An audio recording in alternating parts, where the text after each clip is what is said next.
국민의힘 김정재입니다. 탄소 중립에 대해서 질의를 드리도록 하겠습니다. 지난 18일 대통령 직속 2050 탄중위가 2030 NDC 감축 목표를 상향했습니다. 그리고 2050 탄소 중립 시나리오도 의결했습니다. 그 내용은 NDC는 40%로 확정했고 또 탄소 중립 시나리오는 석탄 발전을 전면 배제한 두 가지 안으로 확정했습니다. 여기에 대해서 지금 산업계와 전문가들이 굉장히 우려를 많이 하고 있습니다. 18일 의결 이전이지만 그 산업계와 전문가들의 그 여론조사를 한 적이 있습니다. 내용을 한번 보면 지금 NDC를 35%, 40%가 아니죠. 35% 상향하는데도 과도하다라는 의견이 기업에서는 68%, 경영에 악영향을 줄 것이다. 84%나 됐습니다. 그리고 전문가들도 과도하다. 여기도 마찬가지로 70%에 이릅니다. 그리고 국가 경제에 영향을 줄 거다도 90%나 이릅니다. 2050년까지 탄소 중립을 이루는 것에 대해서도 내용을 보시다시피 과도하다는 의견이 80%에 이르고 전기 요금도 이렇게 25% 또는 심지어는 전문가들은 50%까지 인상을 예상을 하고 있을 정도로 심각하게 보고 있습니다. 지금 NDC에 대해서 얘기를 좀 나누려고 그러는데요. NDC를 보면은 지금 현재 그 우리가 18년에 대비해서 40% 감축을 하겠다는 겁니다. 이 표에서 보시다시피 다른 EU라든지 영국, 미국 등등을 보면 우리보다 수치가 높은 것 같습니다. 그런데 우리가 주의해야 될 것은 이 수치가 아니라 그 앞에 대비 연도를 어떻게 할 것이냐. 우리는 18년도입니다. 유럽은 90년도입니다. 90년도, 미국은 2005년도, 일본은 13년도입니다.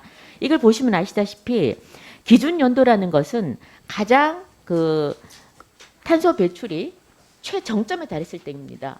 그 이후로부터는 떨어지는 겁니다. EU는 30년까지 즉 40년 동안 55%를 감축하겠다는 거고요.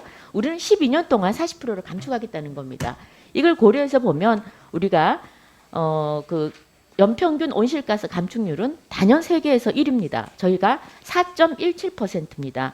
그래서 결코 낮지 않다, 가장 높다, 가장 급진적으로 한다는 겁니다. 여기서 한번 생각해 봐야 될 것이 유럽이나 이런 데는 사실은 여기 값싼 화석연료를 이 사람들이 60, 70년대부터 시작을 해서 제조업을 굉장히 빠른 속도로 발전시키면서 국가가 부강해졌습니다. 그래서 90년도까지는 자기들이 정점에 달하면서 쓸 만큼 쓰고 배출할 만큼 배출하고 지구온난화의 최고 주범이었어요. 그러고 난 다음에 30년이 지난 지금 우리 개도국들한테 이제 니네가 줄여라. 우리하고 똑같은 수준으로 라고 강조하고 있습니다. 이 부분에 대해서는 우리가 과연 이게 공정한가 한 번쯤 생각을 해 봐야 될 것 같습니다. 자, 다시 돌아가서요. 우리가 지금 4.17%로 결코 낮지 않다. 가장 높다라는 말씀을 드리고 그다음 2050 탄소 중립까지 보면 선진국은 50년에서 60년 걸려서 목표를 설정했습니다. 그런 반면에 우리는 30년 만에 동일한 목표를 달성하겠다고 합니다. 마라톤 선수에게 2시간 걸리는 마라톤 풀코스를 1시간 만에 뛰라고 하는 겁니다.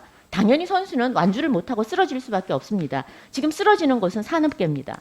그리고 전기 요금 폭탄을 맞게 될 것입니다.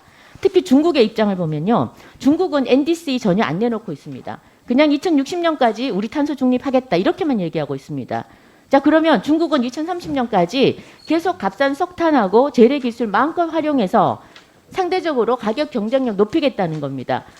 우리나라 제조업들은 여기에 천문학적인 자금을 투입해야 되거나 아니면 감축을 해야 됩니다. 결국은 중국 좋은 일만 시킨다는 겁니다. 그래서 이 부분에 대해서 장관님이 반드시 한번 고려를 해 보셔야 되고요. 나중에 답을 좀 주십시오. 그다음에 이 NDC나 탄소 중립이 산업계에 얼마나 큰 영향을 미치는지 살펴보도록 하겠습니다. 이번에 최종안을 보면 NDC가 그 산업 부분만 보면 14.5%로 당초보다 2배 이상 상향을 시켰습니다. 큰 부담이죠, 산업계는.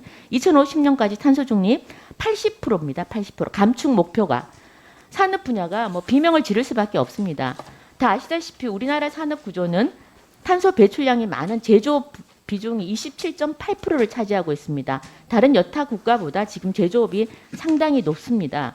이런 상황에서 지금 그 산업계는 생산 설비도 다들 지금 전환을 해야 되고요. 또 R&D 기술도 개발해야 됩니다. 엄청난 부담이 듭니다. 경쟁력이 약화될 수밖에 없습니다. 그리고 그 지금 산업 부분 온실가스 감축량은 아시겠지만 대부분 철강, 시멘트, 석유, 화학 등이 차지하고 있고 지금의 대한민국을 만든 경제 성장의 주역입니다. 철강은 95% 감축해야 되고요. 시멘트 53%, 석유화학 73% 감축해야 됩니다. 비용을 보면 산업부에서 낸 비용을 보면 철강 부문 약 65조가 들어갑니다. 시멘트 8조, 석유화학 정유업체는 추계조차 못하고 있습니다. 그 장관님께 질문 드립니다. 이게 R&D 지원, 정부는 그럼 이 중에서 이 부분에 산업계가 받는 막대한 저 비용에 대해서 어느 정도로 지원을 해주실 생각이십니까? 예, 어떤 부분에 어느 정도 지원해 주실 생각이세요? 예, 우선 그 부분만 먼저 답변을 드리면 저희가 말씀하신 철강, 시멘트 등 산업계의 탄소 중립 기술 확보를 R&D 위해서 이외에 있습니까? R&D? 예, 저희가 6조 그러니까 R&D 6조 한 7천억 빼고 다른 부분이 있습니까? 따로 도와줄게? 따로 지원해 줄 계획이 있습니까? 그 이후에 나중에 필요한 시설 투자나 이런 쪽에 이제 세액 공제나 이런 부분이 이어질 수 있는 탄소 중립법. 제 질문 끝나고 구체적으로 예. 어떻게 지원할지 알려주십시오. 그다음에 뛰는 전기요금에 대해서도 어떻게 지원할지 그것도 질문 끝나고 알려주십시오. 오늘 제가 말하고자 하는 것은 자 이런 탄소 중립에 가야 할 길이라면 원자력을 활용하자는 겁니다. 최근에 아시다시피 해외에서는 원전이 꼭 필요하다는 인식을 하고 있습니다. 유럽 10개국에서 공동 기금문을 발표했습니다. 원자력 발전 안정적이고 저렴하고 독립적인 에너지원이다. 기후변화와 싸울 때 최상의 무기다. 라고 얘기를 했습니다. 미국도 SMR 투자할 계획입니다. 그리고 원전을 활용하겠다고 합니다. 일본도 지금 원전 발전량을 6%에서 지금 22%까지 2030년에 22%까지 확대하겠다고 합니다. 영국도 원전이 탄소 중립에 기여하고 SMR 건설하겠다고 발표했습니다. 프랑스 물론입니다. 중국은 당연히 원전 설비를 2배 약 48에서 지금 70기가와트까지 늘린다고 합니다. 그래서 탄소 중립은 가야 할 길이지만 이걸 좀 현실에 맞게 가능한 방법으로 부작용을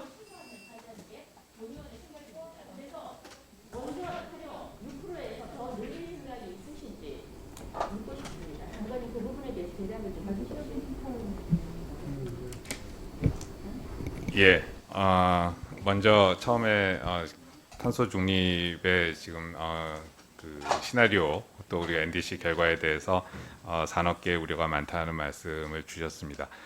사실 산업계의 우려는 여러 가지 측면에서 있는 것 같습니다.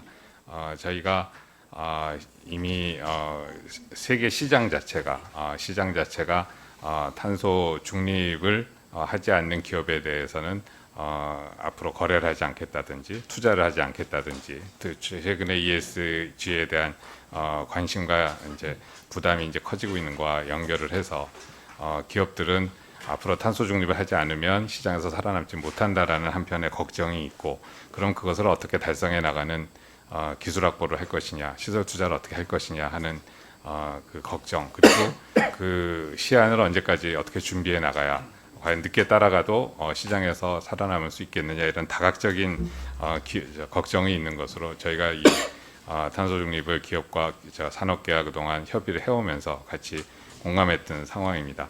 말씀하신 철강 같은 경우도 이미 포스코가 정부보다 더 앞서서 2050년 탄소 중립을 선언을 하고 현대자동차 같은 경우도 2045년에 더 빨리 탄소 중립을 선언하겠다라고 하는 이제 그런 움직임은 시장에서 잘못하면은 그 탄소 중립에 반하는 기업으로 노력하지 않는 기업으로 인식이 돼서 그런 이제 그런 차원의 경쟁력을 잃어버리게 되지 않을까 하는 걱정을 하기 때문에 정부 차원에서는 그러한 의견을 종합적으로 검토를 해서 이번에 탄소 중립 시나리오와 NDC를 정하되 다만 2030년 NDC의 경우에는 말씀하신 것처럼 철강이나 시멘트, 석유화학 같은 부분은 30년까지 확보할 수 있는 기술이 사실상 가용하지 않기 때문에 전체적으로는 40% 목표를 정했지만 산업계의 경우는 14.5%로 상대적으로 좀 완충될 수 있는 목표를 정했다라는 말씀을 드리고요. 대기업 같은 경우는 또 자체적으로 정부와 기술 개발을 하고 투자를 하고 할 수 있는 동력이 있지만 거기에 부족한 중소기업들의 경우에는 앞으로 저희가 좀 더 사업 전환이라든지 이런 쪽의 제도 전환을 제도 보완을 만들어 나가야 되지 않겠나 생각을 합니다. 아까 기술 개발 등등의 또 투자 말씀을 주셨는데 저희가 현재 상황에서는 6.6조 원 수준의 산업계 탄소 중립 기술 확보를 위한 한 16개 세부 꼭지가 있는데 예타를 지금 저희가 신청을 해서 준비를 하고 있고 연내에 산업 분야 그리고 에너지 분야의 탄소 중립 저희가 실천 전략을 이제 만들어서 그리고 기술 개발 전략은 또 별도로 만들어서 구체화해 나갈 것이다라는 말씀을 드리고 그 내용이 이제 확정이 되는 시점에 의원님께도 자세하게 설명을 드릴 수 있도록 준비를 하겠습니다. 원전 관련해서 사실 국가마다 그 원전을 탄소 중립에 어느 정도 반영을 할 것이냐라는 것은 그 국가가 가지고 있는 여러 가지 에너지 산업, 에너지 구조, 산업 구조의 여건에 따라서 차이가 있을 수 있다라고 생각을 합니다. 우리나라의 경우는 아시다시피 현재도 24기 그리고 앞으로도 2기 정도는 더 단기적으로 늘어났다가 그 수명이 다하는 시점에 줄여나가는 것으로 저희 에너지 전환 전략이 되어 있습니다만은 탄소 중립 목표 시점이 되는 2050년에도 저희는 9기의 이제 원전이 계속 가동이 될 것이고 2030년에도 18기가 가동이 돼서 상당 수준은 원전이 역할을 할 것이고 그거는 우리나라의 어떤 원전 지역별 밀도라든지 그 사용 해결료에 대한 처리 부담이라든지 이런 부분을 종합적으로 정부가 검토해서 정한 에너지 전환 전략을 좀 따라서 같이 해서 지금 정해져 있는 것이다. 이렇게 우선 말씀을 드리도록 하겠습니다. 이상입니다.